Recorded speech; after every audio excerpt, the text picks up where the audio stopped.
Boa noite a todos, sejam bem-vindos. Só como informação, algum de vocês já assistiu alguma palestra dessa série do Khalil Gibran? Nós já fizemos uma aqui, alguns já conhecem, né? Bom, já fui bem apresentada, meu nome é Lúcia. A ideia é fazermos uma série de palestras falando sobre cada capítulo do livro O Profeta. E o que eu vou fazer de início, aqueles que vierem a todas as palestras vão ter que ver esse iniciozinho sempre comum, uma pequena introdução, explicando qual foi a intenção de fazermos isso. O Profeta, que é um livro hoje relativamente bem conhecido, foi a obra da vida do escritor Khalil Gibran. Ele pensa nesse livro desde a sua adolescência. Khalil Gibran era, além de um grande poeta, um grande filósofo. Eu sempre gosto de expressar que eu acho essa união perfeita. Porque um poeta filósofo, ele tem o que dizer e diz de maneira bela, é perfeito, né? Você pega isso num Gibran, você pega isso no Fernando Pessoa, numa Cecília Meirelles, são fantásticos. Eles têm um assunto, eles têm algo para te contar. E, além do mais, sabem dizer isso de forma bela. Eu acho uma união sensacional. E Gibran talvez seja um dos maiores do mundo, dentro da minha modesta opinião. Gibran, com 13 anos, então, ele sonhava, pensem bem, dizem que os sonhos são do tamanho dos homens. Ele sonhava com uma coisa muito simples, escrever um livro que abordasse todos os assuntos mais importantes da vida humana, todos, de maneira poética. Ele queria só isso, só todos. A alegria, o amor, a amizade, os filhos, o casamento, tudo que vocês possam imaginar, as vestes, as moradias, tudo que o ser humano tem como elementos importantes da sua vida. Ele dizia, eu queria fazer um manual de viver como ser humano. Isso ele sonhava com 13 anos. Ele vai realizar, realmente, depois de adulto, já morando nos Estados Unidos da América, e com a ajuda de uma mulher muito especial que surgiu na sua vida, que era Mary Elizabeth Haskell, que vai quase que escrever esse livro junto com ele a 4 mãos. É uma união muito bonita, muito perfeita. Então, ele desde criança tem um temperamento muito diferente, é uma criança que nasce numa situação muito difícil, no Líbano. Num determinado momento migra com a sua família para os Estados Unidos, o irmão e mais 2 irmãs e a mãe. Morre quase todo mundo, de tuberculose, de problema do coração, só fica ele e a irmã mais nova, a Mariana, num país onde ele não falava a língua. Imaginem vocês, um libanês pobre, perdeu toda a família dentro dos Estados Unidos sem falar direito o inglês, e foi muito graças a essa conjunção, eu não chamo de sorte, porque isso não é sorte, essa conjunção de almas que ele teve com Mary Elizabeth Haskell, que foi viável a permanência dele nos Estados Unidos. Nós devemos muito a ela, Gibran está ao nosso alcance hoje. Então esse menino, que era Gibran, inclusive é interessante porque se diz que no colégio pequeno, ele já tinha uma sede de aprendizado, de conhecimento fora do comum, e o professor dizia para ele, meu filho, não é assim, você tem que subir degrau por degrau.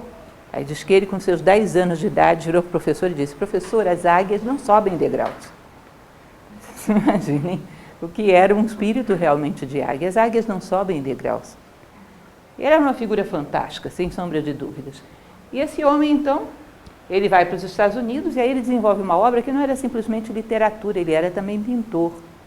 Ele teve uma série de quadros que, inclusive, depois da sua morte, foram muito divulgados e alcançaram um relativo sucesso, mas, sem sombra de dúvida, o mais importante, o que mais imortalizou Gibran foi a literatura, e dentro da literatura o livro O Profeta. Esse livro já é escrito em inglês, publicado em 1923, e de uma maneira muito curiosa, porque o editor dizia, isso não vai vender, meu filho. Poesia não vende. Cá entre nós, hoje é pior ainda, não vende poesia de jeito nenhum. Poesia é uma coisa muito difícil de ter público. Nessa época o seu editor já dizia, não vai dar, isso que você está fazendo não tem público, vamos lançar só 1000 exemplares.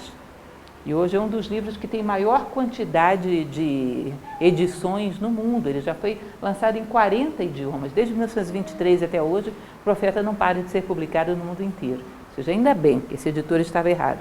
O Profeta é um sucesso. Mas ainda quando a gente diz que esse livro é famoso, famoso é muito entre aspas.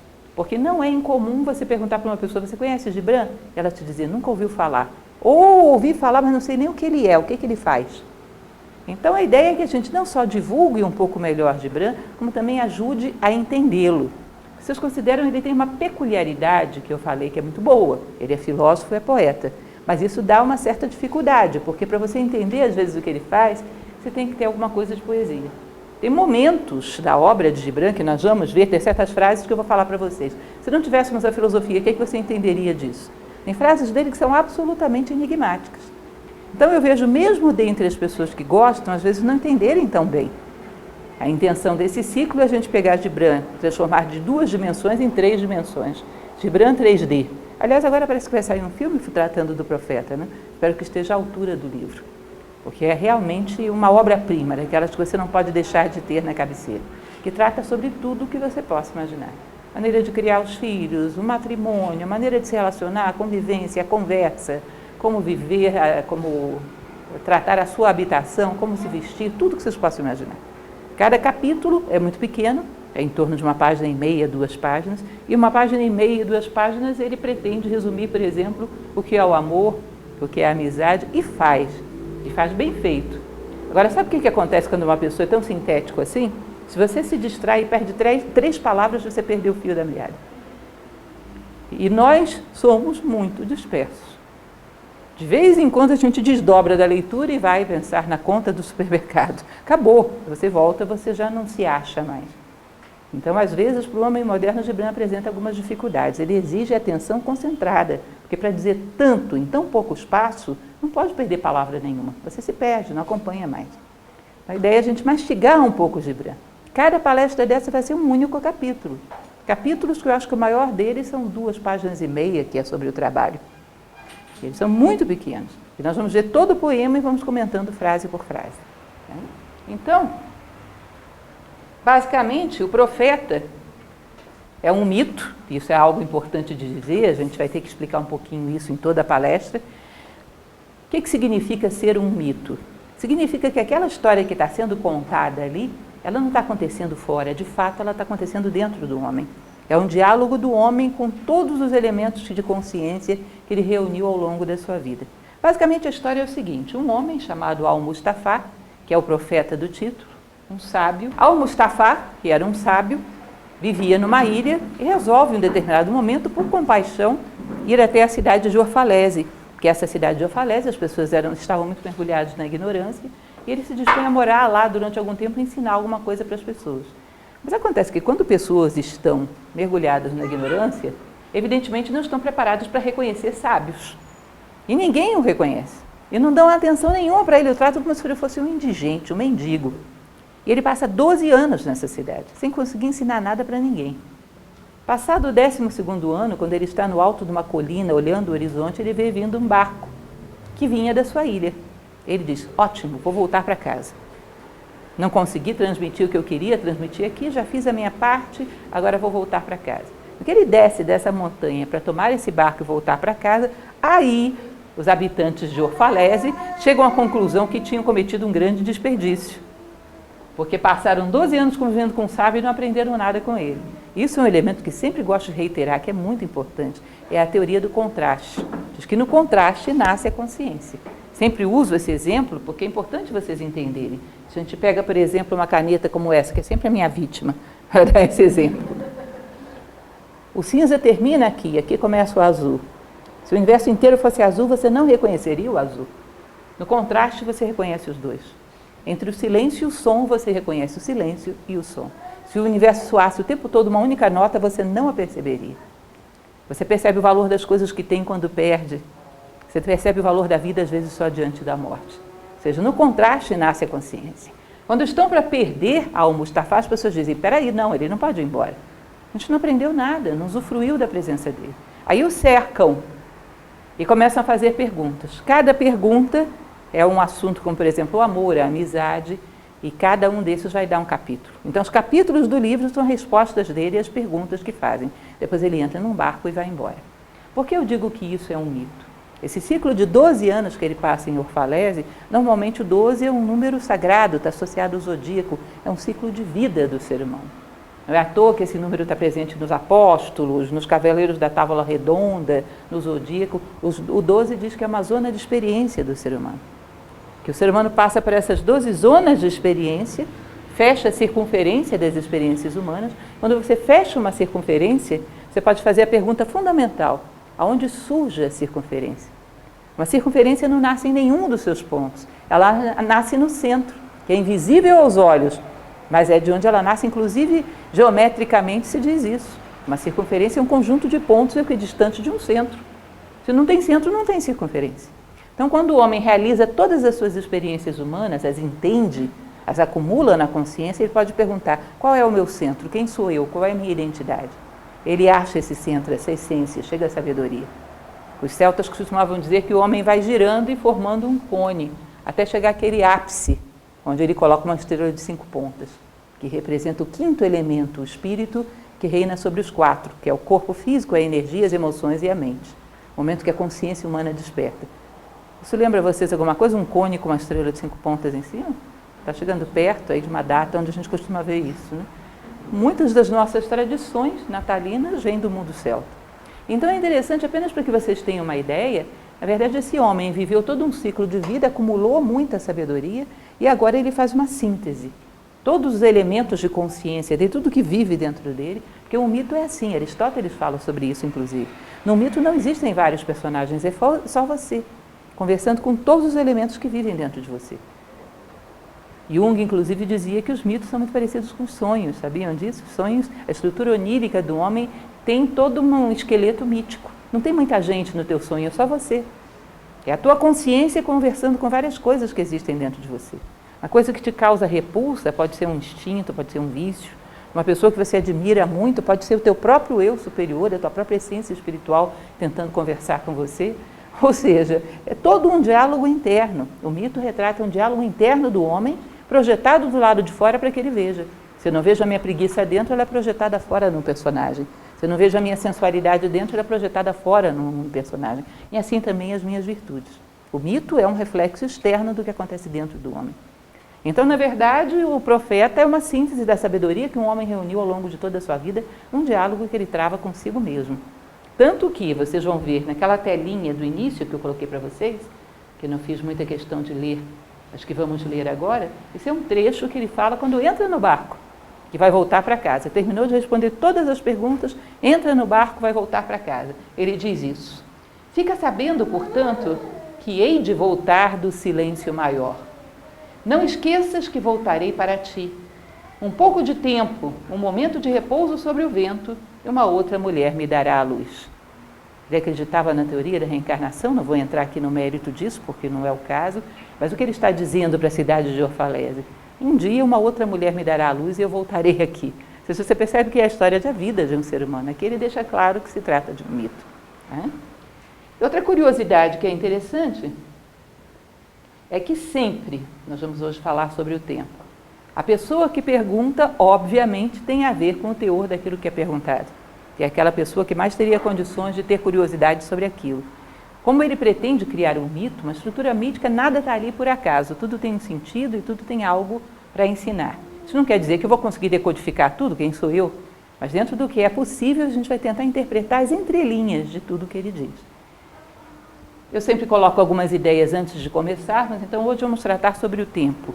Entendam, com o tempo, uma redundância, né? Com o tempo de palestra de Gibran aqui em Águas Claras, vocês vão perceber que quando você vai ouvir uma palestra de Gibran, quando você vai ouvir uma poesia dele sendo transformada numa conferência, em geral, a expectativa que você tem sobre um conceito, ele vai para cá. Você esperava que ele fosse para cá, ele vai para cá. Ele quase que realfabetiza a gente, porque nada é do jeito que a gente pensava. Nada, nada, nada. Não tem um único capítulo que corresponde exatamente àquilo que você esperava. Em geral, é melhor do que a gente espera, mas é sempre surpreendente. Ele redefine tudo. E aqui, em relação ao tempo, também é isso, porque ele não está falando de tempo de relógio, ele está buscando um tempo real. Isso é uma coisa que a gente tem um recurso aí que nos ajuda a entender melhor o Gibran, que são as cartas que ele troca com Mary Haskell. Essas cartas foram publicadas, viraram um livro, que por sinal já fiz uma palestra sobre esse livro. Lindo, praticamente tão lindo quanto o Profeta. E nessas cartas ele fala um pouco a respeito de onde ele tirava suas ideias, em que ele se inspirava. E Gibran gostava muito de filosofia grega, gostava muito de mitologia, gostava de filosofia oriental, tinha um conhecimento muito amplo e se amparava muito em filosofia. Então vocês vão ver que ele trabalha com um conceito de tempo muito parecido com o dos gregos. Os gregos têm uma estrutura de sucessão de deuses no Olimpo, que primeiro tem Uranus, que é um universo de potencial, depois o caos, depois vem Cronos, que o próprio nome Cronos significa tempo, e depois Zeus, que é o senhor do Olimpo, o senhor da eternidade.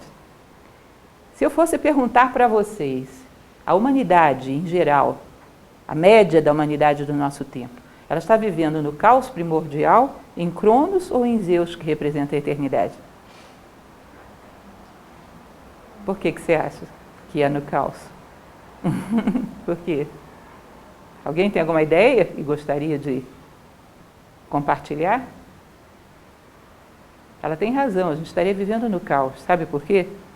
Porque Cronos não é tempo de relógio. Cronos é tempo real. E tempo real é medido por deslocamentos do ser humano em direção ao ideal humano. Segundo a filosofia, que Gibran adota muito bem, todas as coisas estão em evolução em direção ao seu ideal. Existe um ideal humano, que é a plenitude de valores, virtudes e sabedoria que se pode ter enquanto ser humano. Isso é o ideal. Assim como existe o ideal das plantas, fazer fotossíntese, fazer trocas gasosas com o meio, existe o ideal dos animais, exercer o instinto de sobrevivência, o instinto da perpetuação da espécie, obter isso. O ideal do ser humano são valores, virtudes e sabedoria. E esse ideal, que é essa estrela, caminhar na direção dele é evolução. Então imaginem que você encontrasse hoje uma pessoa, sei lá, um amigo pela rua, e fizesse um diagnóstico mais ou menos de em que momento ele está. Ele é muito crítico, ele tem uma tendência à inércia, ele é uma pessoa que tem tais dificuldades, mas também tem tais facilidades. Você faz mais ou menos um quadro, um perfil psicológico dessa pessoa. Aí você passa 10 anos sem encontrar essa pessoa. Um belo dia encontra novamente. Ele está 10 anos fisicamente mais velho, mais crítico, com uma tendência à inércia, com os comportamentos assim, do jeitinho que você o encontrou 10 anos atrás. Existiu tempo real para essa pessoa? O que vocês acham? Do ponto de vista da distância para o ideal humano, ele não saiu do lugar. Entendem isso? Tempo de relógio não é tempo real. Tempo real se mede por deslocamentos em direção ao aperfeiçoamento de consciência, em direção ao ideal humano. Se não houve nenhum passo, não houve tempo real. Se a pessoa nem entrou no tempo, ela está no caos. Entrar no tempo significa se deslocar em um determinado momento. Você vai superar o tempo, vai atingir aquilo que se chama de eternidade, que é o Olimpo, é o mundo de Zeus. Se vocês forem ver, é tão curioso que até a etimologia das palavras, a raiz das palavras diz isso. Olimpo vem de elimbos, aquilo que emergiu do limbo, aquilo que se colocou acima do tempo e do espaço. É a eternidade, é a sabedoria. Quando o homem supera o tempo, pode chegar ao Olimpo. Mas superar o tempo significa vivê-lo como ser humano, atravessá-lo. Cronos dá acesso a Zeus. Ele gera deslocamentos da consciência. E se você não tem deslocamento de consciência, você não está no tempo. Tempo de relógio, só a biologia cumpre o seu papel. O resto não, a psicologia, a psique, o espírito estão estagnados. E só o corpo cumpre porque não é mérito nosso. Ele é tutelado pela lei da vida. Então isso é interessante para que vocês observem. Ele está tratando do tempo numa outra chave. E trata um pouco dessas queixas que o ser humano tem em relação ao tempo que passa, mostrando que o homem poderia conquistar um tempo que não passa, um tempo que fica, um tempo estável. O homem poderia conquistar a eternidade, que no fundo é a ânsia de todo mundo. Se vocês pararem para olhar, não existe um ser humano na face da Terra, por muito que já tenha lido, esteja preparado para isso, por ter pensado nisso a vida inteira, mas que não sinta um certo desconforto diante da morte. Porque é tão paradoxal que um ser que tem imaginação, vontade, criatividade, amor, de repente vire nada. Para onde foi tudo isso? Todo esse universo que vibra dentro de um ser humano, isso foi para onde? É um paradoxo, é algo estranho. Todo ser humano, no fundo de si, desejaria superar a morte, encontrar a eternidade. Mas aí é o que diz Platão e que Gibran vai expressar aqui também. Você tem que considerar que dentro daquilo que a gente chama vida, nós estamos mais inconscientes do que conscientes. A maior parte do nosso tempo desdobrados, dispersos. E do ponto de vista clássico, eternidade é a eternidade de consciência. Se nós não conseguimos eternidade de consciência nem dentro da vida, como é que vamos conseguir depois da morte? Percebe? Então, se você considerar que eternidade é eternidade de consciência, dentro da vida nós estamos mais mortos do que vivos. Cheios de buracos de consciência, cheios de pilotos automáticos. Piloto automático não é vida do ponto de vista clássico, é piloto automático. Ou seja, a inconsciência já é uma forma de morte. Você não pode reivindicar a eternidade de consciência depois da vida, se dentro da vida você ainda não tem. Então é um pouco disso que ele vai colocar. Como seria a chave para passarmos de uma dimensão de um tempo que passa para um tempo que permanece? Quem vai fazer essa pergunta? Um astrônomo. E um astrônomo falou: mestre, o que dizes do tempo? E ele respondeu. Vocês vão dizer, ela já vai comentar isso? Não acredito. Acreditem, porque toda palestra é assim. Toda a palestra de Gibran, nessa frasezinha aí a gente já tem alguma coisa para comentar. Falei para vocês, é muito pequenininho para a gente perder alguma coisa. Então por que tem que ser um astrônomo perguntando pelo tempo? Porque ele tentou pegar uma pessoa que sugerisse para você alguém que pensa grande no tempo. Porque a maior parte das pessoas tem uma expectativa de tempo muito medíocre. Cá entre nós, que ninguém nos ouça. Quando hoje, no dia de hoje, a gente pensou no futuro, era um futuro que ia acontecer daqui a quanto tempo? Próximo final de semana, final de ano que está chegando, férias, todo mundo pensa nas férias. Era um futuro para daqui a uma semana, daqui a um mês, 2 meses. Alguém pensou em toda a sua vida no dia de hoje? Os momentos finais da sua vida, não pensamos.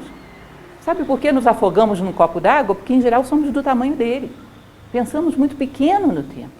Como é que você pode estruturar onde você quer chegar com a sua vida se em nenhum momento pensa na obra final da sua vida? Qual é? Porque tem medo. Pensar na obra final da sua vida significa confrontar a morte, significa confrontar que um dia ela vai cessar. Então, como uma pessoa que vai construindo uma casa sem nunca fazer uma planta, tem medo de fazer a planta, de olhar para o futuro. Imagine construir uma casa sem ter planta, sem você saber onde vai chegar com isso. Hoje eu cavo uma fundação para um prédio, amanhã abandono, eu quero uma casa térrea. Amanhã eu quero voltar para o nascente, depois da manhã para o poente. Eu não vou ter um monte de material de construção espalhado, eu não vou ter uma casa. O mestre de obras todo dia chega e olha para a planta, para o futuro, para a casa pronta, para saber o que fazer hoje. Não é assim? É o óbvio. Nós não pensamos grande no tempo. Isso nos torna medíocres.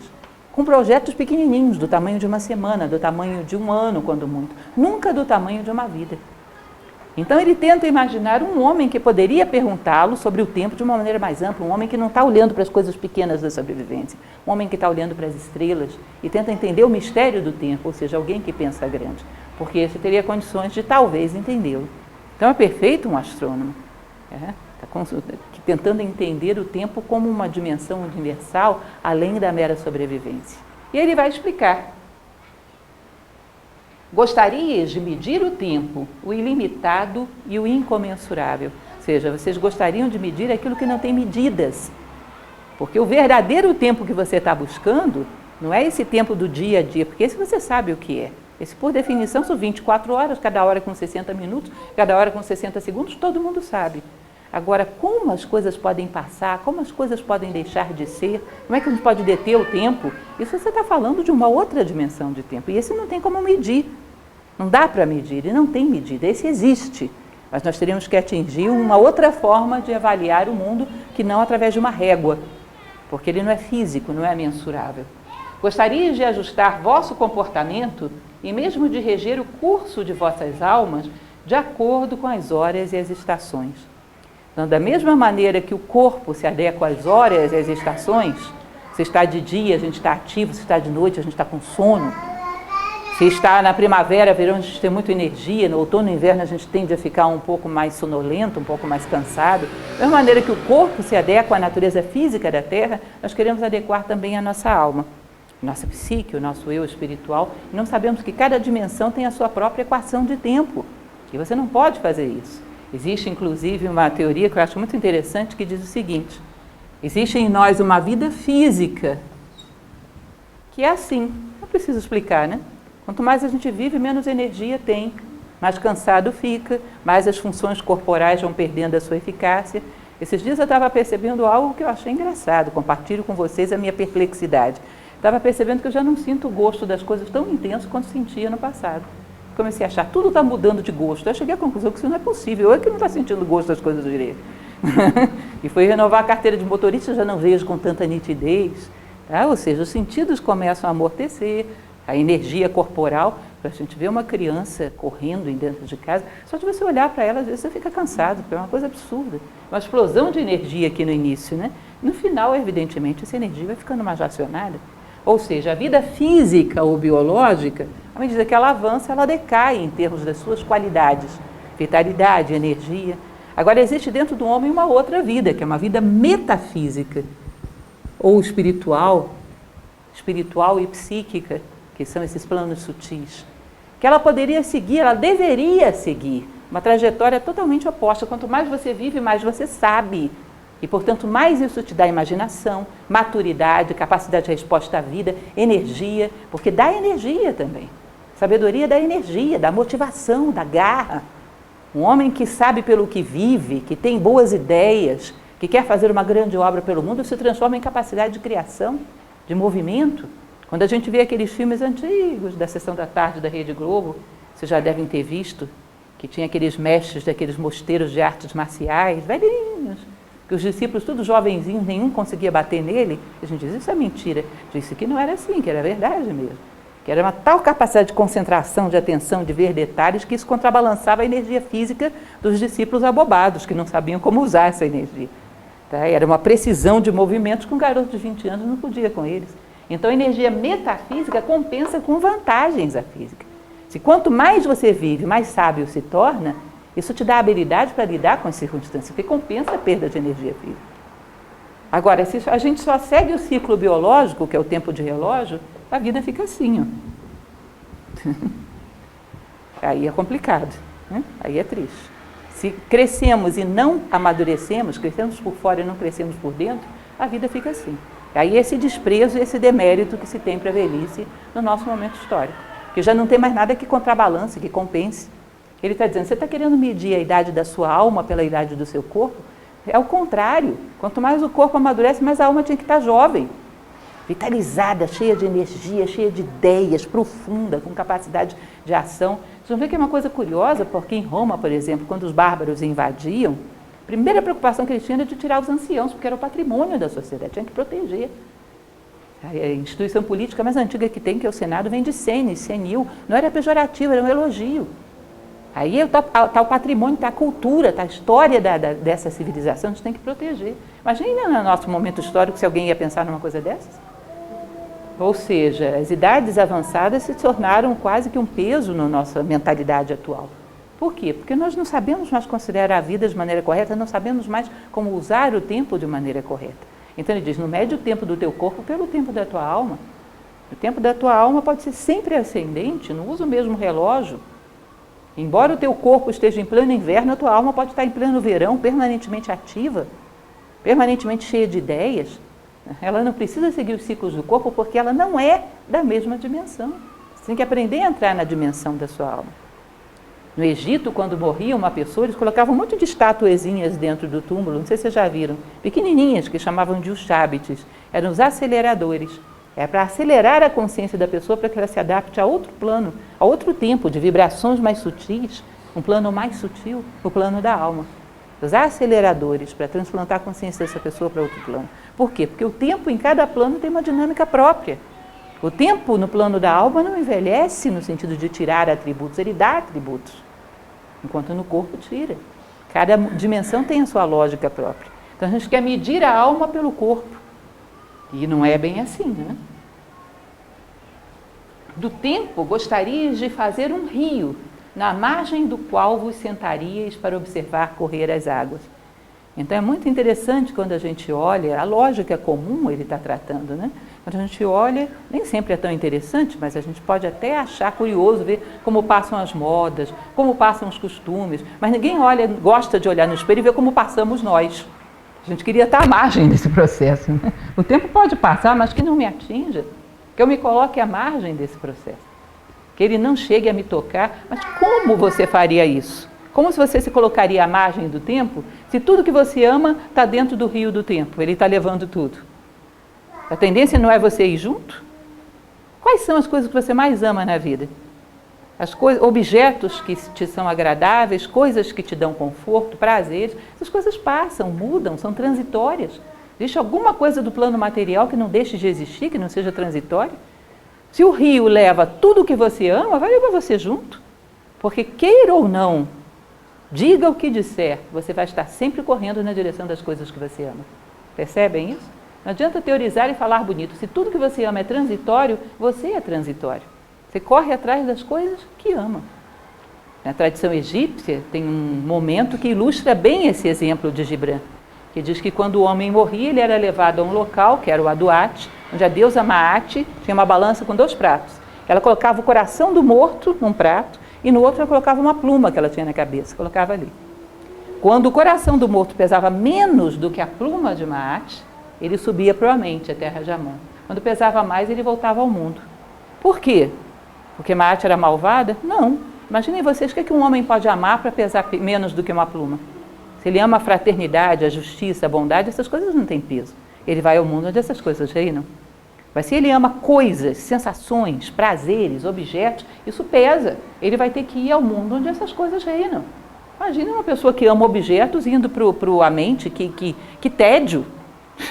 Ele vai para onde o seu coração aponta. Então, na verdade, o que ele está dizendo, não adianta você querer estar à margem do rio, se tudo que você ama, o rio leva. Tudo que você ama é transitório. Onde você está se fixando para poder ficar à margem do tempo? Você está se fixando nas coisas que são transitórias, o tempo vai te arrastar junto com elas. Não tem jeito. Ou seja, não temos uma qualidade de consciência que nos permita estarmos fora do tempo. Isso não é impossível, mas é impossível para quem vive como nós vivemos. Porque somos tão transitórios quanto o tempo. Nada em nós permanece. Não sabemos quem somos, não temos uma visão profunda de vida que vá só se aprofundando, mas que não mude. Não temos sentimentos profundos que o tempo não seja capaz de levar, seja tudo que temos é transitório. O rio do tempo vai nos arrastar. Necessitaríamos de uma identidade mais profunda, de uma consciência mais profunda, para estarmos à margem. Contudo, o que em vós escapa ao tempo, sabe que a vida também escapa ao tempo. E sabe que ontem é apenas a recordação de hoje, e amanhã o sonho de hoje. Lembra daquilo que eu falei para vocês no início, que se a gente não tivesse filosofia, a gente estava perdido com o Gibran? Porque sem filosofia significa o que isso, hein? Parem para pensar, assim, na seca, o que significa uma frase dessa? Percebe que a gente está em maus lençóis? A filosofia é uma ferramenta para a gente desdobrar Gibran, porque ele faz as coisas de uma maneira tão sintética que realmente exige que você mergulhe lá dentro e procure conteúdos mais profundos. Assim, superficialmente, às vezes parece que ele não está dizendo nada com coisa nenhuma. Aliás, algum tempo atrás eu vi uma reportagem, não era no Brasil, era no Washington Post, que dizia que Gibran era tão confuso que só servia para escrever carta para namoradas. Nos dias atuais. Falei, meu Deus do céu, como pode? Como pode? Miguel de Cervantes, no seu Dom Quixote, na portada da primeira edição do livro, ele mandou escrever: após as trevas espero a luz. Sabe o que ele queria dizer com isso? Espero que algum dia alguém me entenda, pelo amor de Deus. Porque no tempo dele achavam que aquilo era comédia. E o Dom Quixote está falando da natureza humana de uma maneira super profunda, é saga, é uma via crucis do ser humano. Ele diz, após as trevas espero a luz. Então, pelo amor de Deus, vocês do futuro me entendam para justificar a minha vida. Ele deve ser super desgastante alguém escrever algo tão profundo e ninguém entender. E Gibran ainda é entendido por poucos no nosso momento histórico. Eu acho isso bem curioso. Ele é profundamente filosófico. Então vamos lá, vamos pensar nessa frase. Contudo, que em vós escapa ao tempo, sabe que a vida também escapa ao tempo.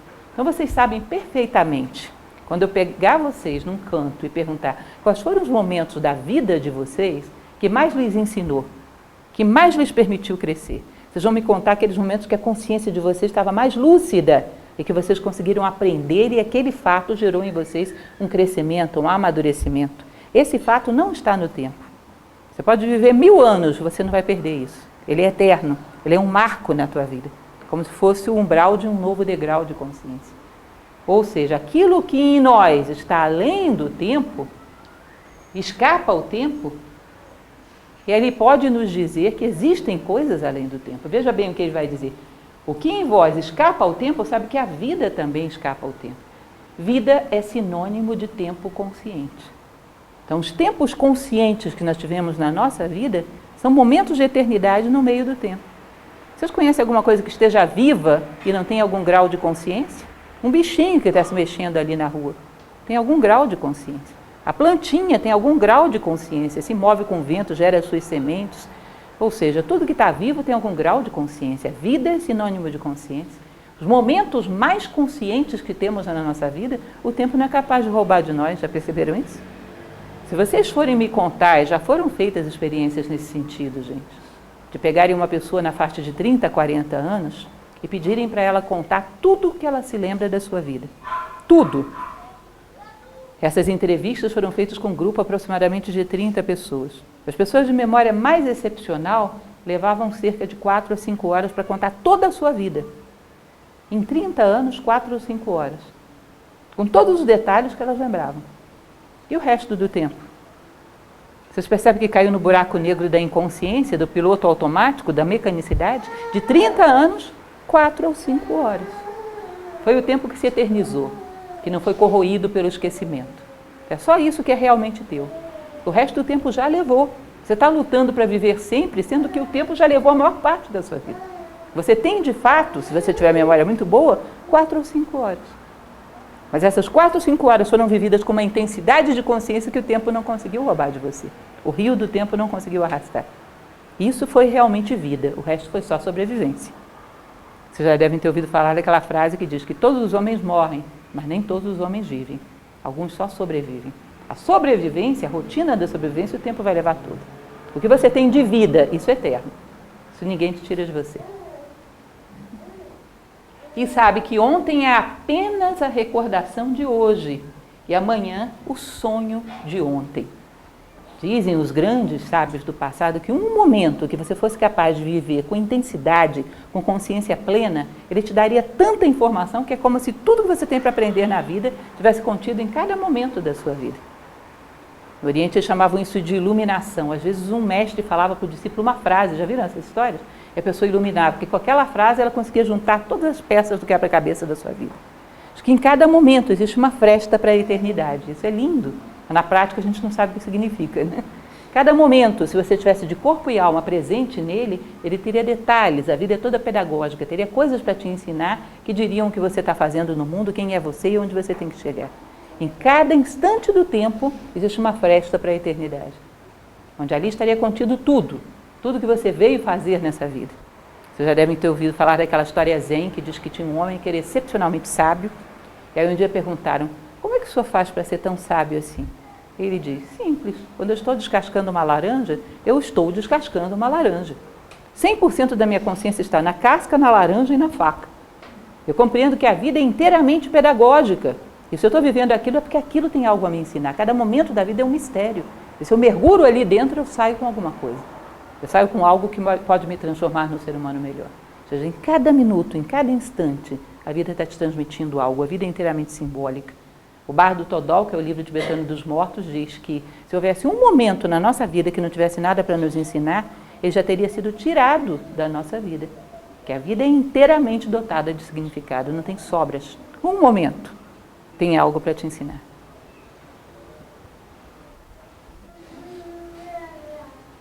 E aquilo que canta e medita em vós continua a morar dentro daquele primeiro momento em que as estrelas foram semeadas no espaço. Não sei se vocês entendem o que ele quer dizer aí. Tradicionalmente sempre se diz que o homem, ainda que você não acredite, mas pelo menos como hipótese, que ele tem em si uma essência que é imortal e uma aparência que é transitória. E o que é a morte? Você se identifica com aquilo que você temporariamente está. E o que é a eternidade? Você se identificar com aquilo que você realmente é. Ou seja, superar o tempo seria se identificar com aquilo que dentro de você não morre, aquilo que é realmente você. Inteligência vem disso, gente. Inteligência, escolher dentre as inúmeras sugestões que o mundo faz, o que realmente você pensa. Dentre as inúmeras ideias que chegam a você, quem é realmente você? Assuma a inteligência e a identidade. Saber se achar dentro de si mesmo. Quem sou eu? O que eu vim fazer ao mundo? Qual é o meu aporte? Qual é a minha identidade? Tá? E quanto mais você se aproxima de encontrar a si mesmo, mais você supera aquilo que é transitório. Aquilo que é realmente teu não pode ser tirado de ti. Toda vez que você vê algo que pode ser tirado de você, isso ainda não é o que eu sou. Mergulhar dentro de si próprio e encontrar algo que nada nem ninguém pode tirar de você. Você está se aproximando da tua identidade e está se aproximando também da eternidade. Entendem essa ideia? Mergulhar dentro de si próprio e encontrar a sua verdadeira identidade. Isso te coloca além do tempo. E isso é uma coisa que a gente muito pouco pratica e muito pouco conhece, que é chamado de vida interior. Por isso somos tão solitários. Solidão não é falta dos outros, é falta de nós mesmos. Sempre comento isso nas minhas palestras e é um fato óbvio. As pessoas são mais solitárias na grande São Paulo do que numa cidade de 100 mil habitantes. Muito mais. Estatisticamente, muito mais. A solidão não é falta de pessoas à sua volta, é falta de estar consigo mesmo. Nós somos estranhos para nós mesmos. E a vida inteira passa assim. Não chega o tempo de virarmos para dentro e perguntarmos quem sou, o que eu vim fazer aqui, qual é a minha missão no mundo. Ou seja, há algo dentro de nós que sempre soube que o tempo é ilusório, Que se nós encontramos esse algo, nós ficamos serenos, porque nos colocamos acima do tempo. Eu gosto de comentar a respeito de uma médica americana, que eu acho o trabalho dela interessante. Ela morreu há coisa de uns 3 anos atrás. Ela trabalhava com doentes terminais, era psiquiatra, tanatologista. E ela escreveu uma série de livros mostrando as suas entrevistas com esses pacientes.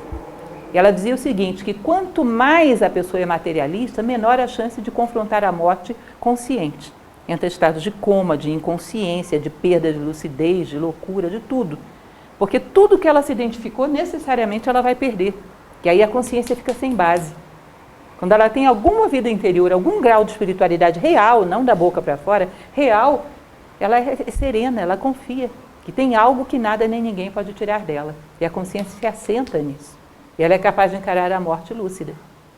Ela diz, olha, é fatal. Quanto mais materialista, menor a possibilidade de confrontar conscientemente a morte. Vem o desespero e a consciência se evade. Ou seja, na verdade, a morte é um resultado da maneira, evidentemente, como encaramos a vida. Só flutuamos na periferia de nós mesmos. Essa periferia não é nossa. E quando ela se for, ficamos com o quê? Quem somos? O que vamos levar de tudo isso? Qual é a nossa contribuição para nós mesmos e para o mundo? Quem dentre vós não sente que seu poder de amar é ilimitado? Isso é interessante porque o verdadeiro amor, que é outra coisa rara, que também vai virar palestra, o verdadeiro amor é algo que quanto mais você ama, mais você sente que pode amar. O verdadeiro amor gera expansão. Cícero, que era um pensador romano, ele dizia, se amas e te tornas mais justo, mais nobre, mais honrado, mais fraterno, mais altruísta, realmente amas. Se amas e te tornas mais egoísta, mais isolado, mais mesquinho, mais voltado sobre os teus interesses, não amas.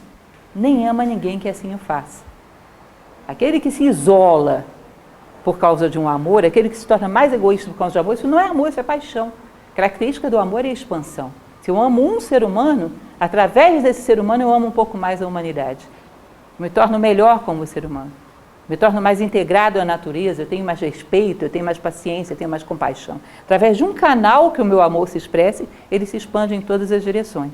Então o que ele está dizendo? Quando nós vivemos um verdadeiro amor, sentimos que dentro de nós existe alguma coisa que é infindável, que eu posso amar cada vez mais, que ele é ilimitado. Existe dentro de nós uma sede de expansão do amor.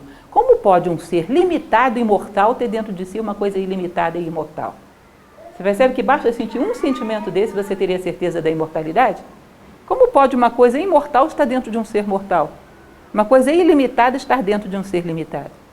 Se você se sente infinitamente justo, com uma vontade enorme de dar a cada um que lhe corresponde, encontrar o lugar certo de cada coisa no universo, e sente que isso é um ímpeto que não vai cessar nunca em você. Você encontrou uma coisa ilimitada em você, isso prova que você também é. Ou seja, quando experimentamos os valores humanos, mas experimentamos de verdade, eles nos provam que nós somos eternos. Porque se eles cabem dentro de nós, eles são eternos e nós também. Então, ao experimentar a natureza humana, experimentamos também a eternidade. Não é interessante isso? Quanto mais mergulhamos nesse potencial da natureza humana, mais experimentamos da certeza da eternidade. E contudo, quem não sente esse amor, embora ilimitado, circunscrito dentro de seu próprio ser, e não se movendo de um pensamento amoroso a outro, e de uma ação amorosa a outra? Isso é interessante, né? Porque você sente que você tem dentro de você um potencial de amar a humanidade inteira. E você, por opção, reduziu isso a um ser humano, 2 e a meia dúzia de objetos. Vocês sabem me dizer o que vem a ser a carência afetiva? A gente acha que é falta de nos amarem. Carência afetiva é falta de libertarmos a nossa própria capacidade de amar. Vocês não vão encontrar uma pessoa carente se ela, durante todo o seu dia, em tudo que ela faz, ela deposita o seu amor. Ela transborda amor por onde passa. Você percebe que essa expansão contínua do amor não faz com que ela baixe a si mesma e mais a um monte de pessoas, que o seu amor transborde, sobre, nunca falte. Ela não necessita receber amor de fora, ela tem uma fonte infinita de amor. Você não vai encontrar, vocês imaginem, por exemplo, pegarem um dia a Madre Teresa de Calcutá sofrendo de carência afetiva? Vocês imaginam uma coisa dessa? Eu duvido que ela tenha tido esse momento. Ela não tinha nem tempo para pensar nisso, caía exausta na cama, porque no dia seguinte ia acordar cedo e continuar ajudando as pessoas. Quem jorra amor não sente falta de amor. Aí você imagina, nós nascemos, por definição, com uma capacidade de expansão de amor de 360 graus. Aí, por egoísmo, a gente pega esse amor de 360 graus, concentra num raio só e despeja em cima do marido, da esposa, dos filhos, pumba. Isso é um raio laser, fulmina o coitado. Mas ninguém suporta, é possessivo, é insuportável. Além da gente se tornar egoísta e frio para tudo, sufocamos aquela pessoa com uma intensidade de amor que é desproporcional e que, ao invés de ajudá-la, aprende. E isso é resultado da maneira como nós administramos a nossa capacidade amorosa. É interessante quando a gente passa pela rua, às vezes eu fico olhando, chego em casa à noite, desculpem, mas filósofo é chato a beça, porque tudo que acontece à sua volta ele tem que estar refletindo, não passa nada, é uma coisa chata. Com o tempo a gente vai ficando viciado nisso, é terrível, não cura nunca mais. Eu chego em casa à noite, está aquele caminhão de lixo passando lá pela minha rua, aquilo me mata, gente, honestamente. Eu fico pensando, bom, hoje se você andar com um carro, com uma criança de 4, 5 anos de idade, até 6 anos de idade, sem uma cadeirinha lá dentro, você pode ter a sua carteira suspensa, pega uma multa pesada. Eles andam com aqueles homens pendurados atrás, só segurando numa alça. Um cheiro terrível, aqueles homens sem máscara, correndo para lá e para cá, recolhendo aquele monte de lixo. Por que a gente está gerando tanto lixo? Por que a gente não para pensar que alguém vai ter que lidar com esse negócio? Como é que a gente pode estar deitado na nossa cama confortavelmente, vendo o barulho do caminhão do lixo lá fora e não pensando que podia ser um filho teu pendurado ali? Naquele cheiro infecto, aquela hora da madrugada, pendurado num caminhão, catando os restos que você não quis. Você percebe que é uma coisa que é cruel que isso não doa no teu coração, como não dói? Por que não dói? Por que aquele ser humano não tem direito ao teu coração? Então, teu coração está muito limitado, está com defeito. Porque o certo é que tudo que passasse pela tua consciência fosse recebido pelo teu coração. Você passa pela rua, às vezes tem aquele lá, tem um senhor idoso, eu moro num condomínio, e é uma distância enorme até a pista. Um senhor idoso empurrando um carrinho de sorvete que ele mesmo faz. Todo dia com guarda-chavinha numa mão e a outra empurrando aquele carrinho de sorvete. Passo por aquilo ali, me mata. Podia ser meu pai, podia ser meu avô, e é de uma certa maneira. Por que um homem dessa idade está tendo que vender sorvete na rua? Por mais que eu compre os sorvetes dele, isso não me satisfaz.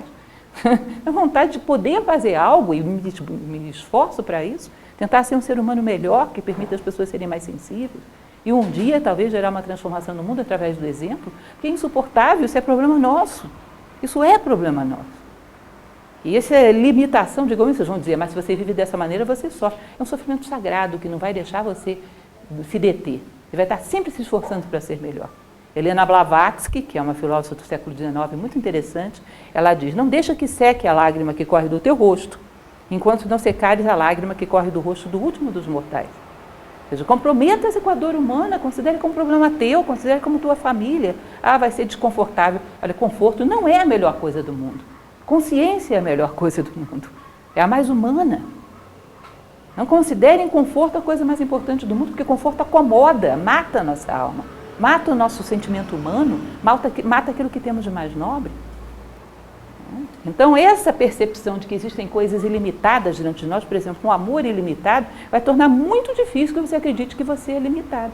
Porque onde ia caber um amor desse tamanho? Ainda que eu não consiga ser tão eficiente para poder gerar frutos rápido do jeito que eu gostaria, mas eu estou comprometida com isso, não abro mão disso. Se existe algo grande dentro de mim, como é que eu posso ser pequena? Se existe algo que é eterno, como é que eu posso ser mortal? E isso vai dando ao homem serenidade, identidade, vai dando a ele uma sensação de segurança, de que aquilo que ele é, o tempo não pode levar. Aquilo que ele é de mais profundo e mais valioso não está no rio do tempo. Relativiza o tempo de relógio. E não é o tempo exatamente como o amor, indivisível e insondável? Muito importante, aquele exemplo que eu dava para vocês ainda há pouco, que vocês têm uma caixinha, como se fosse uma caixa de joias, que vocês colocam aí dentro os momentos do tempo, onde o tempo foi a eternidade.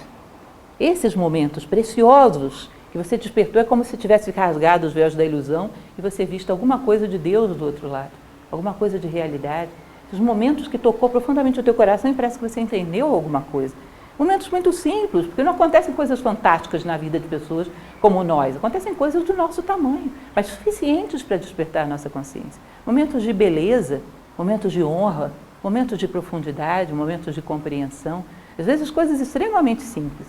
Eu gosto muito de escrever sobre isso, esse livrinho que a gente está lançando agora, que são crônicas minhas, Toda vez que acontece uma coisa desse tipo, eu escrevo, não só porque para mim é importante para reter, como também para poder compartilhar. O que eu quero mostrar para vocês é que um filósofo, um momento de eternidade para ele, não é o Mago Merlin bater na sua porta, ele não vai bater. Nós não temos nível para Mago Merlin batendo na nossa porta, se é que ele bate na porta de alguém, não é na nossa. O que vai acontecer conosco?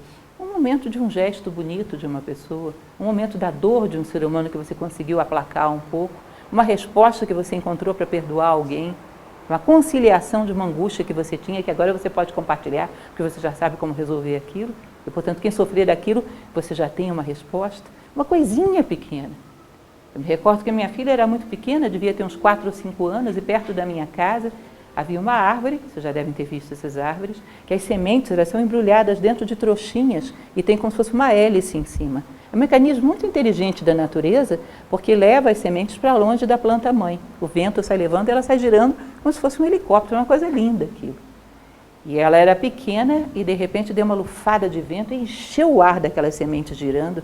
E ela olhou para cima e começou a saltar tentando pegar aquelas sementes. O pôr do sol estava no fundo, o ar cheio de sementes girando e ela na pontinha dos pés tentando alcançar. Eu olhei para trás, era um quadro tão perfeito, era tão lindo, que eu falei, bom, isso é um momento de eternidade, a beleza não pode morrer. A beleza é algo eterno, quando a gente vê algo profundamente belo, ali está um momento de Deus. A beleza não pode ser mortal. Ela é tão perfeita, ela é tão completa, essa característica de unidade é uma característica divina, nada sobra, nada falta. Quando você vê algo muito belo, é como se você estivesse vendo uma face de Deus. E dentro de você dá a certeza de que existem coisas que o tempo não é capaz de devorar. Para pequenos momentos de honra, de consciência, de beleza, esses pequenos momentos, cofre de ouro. Porque isso vai te ser um passaporte para uma outra dimensão de tempo. Sabe como o sábio vive? Todos os momentos assim. Aqueles que acreditam que existiram sábios na história, a vida de um sábio é uma sucessão de momentos conscientes onde ele está sempre aprendendo. Para isso a gente tem que atesourar os poucos que tem, para que um dia possamos torná-los mais contínuos, fazer deles algo precioso e, na medida do possível, compartilhar. Por que a gente compartilha todos os dramas, todas as debilidades e aquilo que temos de melhor temos vergonha? Não é curioso isso? Você ouve as pessoas falando de banalidades, fazendo críticas o tempo todo. Já desde que estavam andando pelo parque da cidade, caminhando, todas as pessoas que estavam sentadas à margem estavam falando de alguém que, em geral, estava ausente. Eu acho muito engraçado. A pessoa mais necessária do mundo é o ausente, porque senão você não poderia... Você ia ter que assunto se todo mundo estivesse presente? Tem que ter uma pessoa que faltou para você falar dela. Ou seja, as nossas conversas são mais ruído do que propriamente alguma coisa de válido que possa trazer consolo a quem ouve, que é a máxima do Dhammapada budista. Mais do que 1000 palavras sem sentido, vale uma palavra que traz consolo a quem a ouve. Você tem falado alguma palavra assim? Ou seja, ter e presentear. O próprio Gibran, em determinado momento, ele vai dizer, somos um posto de enriquecimento dos dons da vida. A vida passa por nós, a gente enriquece e passa adiante. A vida não é para possuirmos nem para tesourarmos, é para transmitirmos, deixarmos fluir. Um posto de enriquecimento dos dons da vida. É isso que você é. É isso que deveríamos ser. Se todavia deveis dividir o tempo em estações, que cada estação envolva todas as outras estações. Percebem que num momento, a gente falava disso de início, numa fresta do tempo você pode ter todo o tempo ali dentro. Imaginem um exemplo, para isso ficar mais claro. Imaginem que vocês vão fazer um suco de laranja. Vocês espremem as laranjas, tomam esse suco. O suco de laranja é muito rico em vitamina C. Isso vai aumentar a tua resistência, vai fazer com que você fique menos sujeito à gripe. E essas qualidades do suco de laranja vão com você, mas as cascas você põe no lixo. Não é isso? Como é que a gente faz em relação à vida? A vida nos dá uma experiência dura, dolorosa. Você espreme a experiência, tira só o que ela tem para te alimentar e joga a casca fora? Ou você sai arrastando um saco de cascas pela vida fora? Não é isso que fazemos? Mais uma vez, esse livro tibetano dos mortos, que é o Bardo Thodol, ele diz o seguinte, se nós acumulamos uma quantidade tão grande de mágoas, de amarguras, que já não nos permitem dar um passo em direção ao crescimento, nós escolhemos morrer. A natureza só executa, porque não existe vida possível se não há possibilidade de crescimento. Então você passa pelo inverno doloroso, passa por um outono difícil, passa por uma primavera maravilhosa, um verão de plenitude, tudo isso o extrato, o suco de laranja. O preço que você pagou, lixo. Então, em qualquer momento, a vitamina C está dentro de você, está incorporada na tua resistência à gripe, não é assim? Em qualquer momento, a essência da vida está em você e está incorporada nas tuas respostas à vida. Todas as estações sintetizadas no centro, na sabedoria. Você extraiu aquilo que elas têm de mais profundo. Isso te permitiu caminhar. Tudo isso está embutido naquilo que você é. Você não só sobreviveu, você extraiu a essência da vida. E isso está com você sempre. Isso faz com que todo o tempo seja eterno. Só as cascas foram para o lixo. A essência está com você permanentemente. E que vosso presente abrace o passado com nostalgia e o futuro com ânsia e carinho. E aí, então, ele conclui esse último parágrafo do texto. Que o vosso presente abrace o vosso passado e o vosso futuro. Vocês percebem que quando o ser humano encontra dentro de si algo que está além do tempo, ele passa a confiar na vida?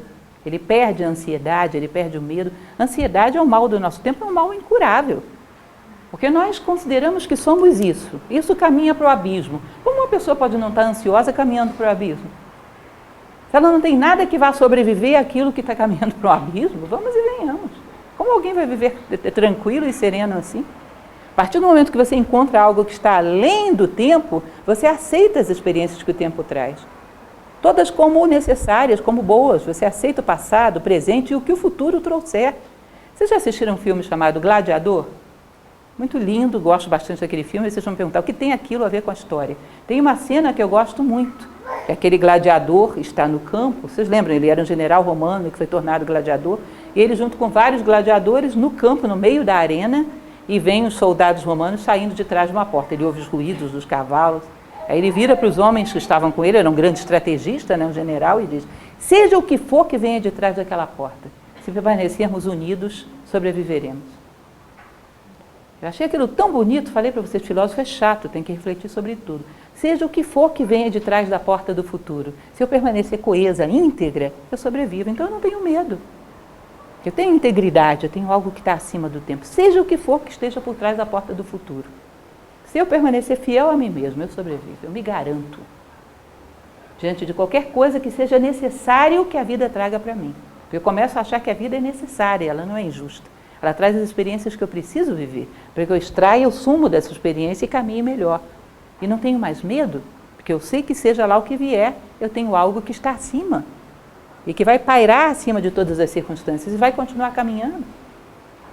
O professor Michel Echenique, que foi quem trouxe Nova Acrópole para o Brasil, que hoje já não está mais vivo, era uma pessoa muito especial, muito interessante. Ele dizia: existe algo em nós que faz parte da geografia terrestre. Tem cumes e vales. E existe algo em nós que é solar, luminoso, e que fica lá de cima estável, observando a geografia terrestre, mas não oscila. Se a tua consciência se identifica só com aquilo que é da Terra, vai ficar subindo e descendo, subindo e descendo. Identifica com algo que está acima. E você observa o relevo da Terra e já não sobe e desce com ele. Já não é um joguete na mão das circunstâncias. Venha o que vier, sobreviverei. Não tenho mais amarguras com o passado, nem medo do futuro. A aceitação é uma virtude que exige identidade. Né? A identidade acima das circunstâncias te dá a aceitação das circunstâncias. Elas vêm porque eu necessito delas. Não tenho amargura, não tenho revolta, aceito. E te extraio da melhor maneira possível a essência das circunstâncias para me tornar cada vez melhor como ser humano. E basicamente ele fecha assim, agora sim, essa é a última frase desse poema. Que nós possamos fazer as pazes com o tempo, quando percebermos que ele não leva o que somos. Ele leva as cascas. E nós temos que saber ser capazes de espremer as nossas laranjas. E não ficarmos apegados a cascas e arrastando um saco de cascas pela vida. E sermos capazes de encontrar dentro de nós aquilo que o tempo não toca. Ele não toca nem nós, aí fica difícil. É necessário que a gente toque, que a gente encontre aquilo dentro de nós que somos nós mesmos, a nossa identidade mais profunda, que paira acima do tempo. E é isso. E assim ele termina, então. Como falei para vocês, isso aí é uma página e meia. Mas percebem que se a gente bobear com uma palavra, se perde? Uma palavra, na verdade, dá umas 20 linhazinhas, os 3 parágrafos. E quanta coisa ele consegue colocar em tão pouco espaço. Isso é característica de escritores que sabem o que estão dizendo, de pensadores que sabem o que estão dizendo. Falam pouco e querem dizer muita coisa. Nós, no nosso momento histórico, falamos a beça e não queremos dizer quase nada. Não é assim? Você vai ver Platão, às vezes uma frase, o bem é aquilo que une, aí você vai puxando o que ele queria dizer com isso, dá 1 hora de palestra ou mais. Uhum. As máximas do hermetismo egípcio, que ele dava uma palestra um dia desse, 7 frasezinhas desse tamanho, o universo se organiza em torno delas. Toda vez que alguém sabe o que está dizendo, é sintético, mas ao mesmo tempo quer dizer um universo de coisas por trás daquilo. É profundo. Nós consideramos hoje cultura como extensão. Para esses pensadores, cultura era profundidade, não extensão. Você pode conhecer todos os livros do mundo e não encontrar neles resposta para as circunstâncias da sua vida. De fato, você não sabe nada, você é um Google, ele virtual, você de carne e osso. Um acúmulo de informações que não te dá resposta para a vida. Bom, e é isso. Aí eu abro a pergunta, se tem alguma coisa que vocês gostariam de perguntar, vocês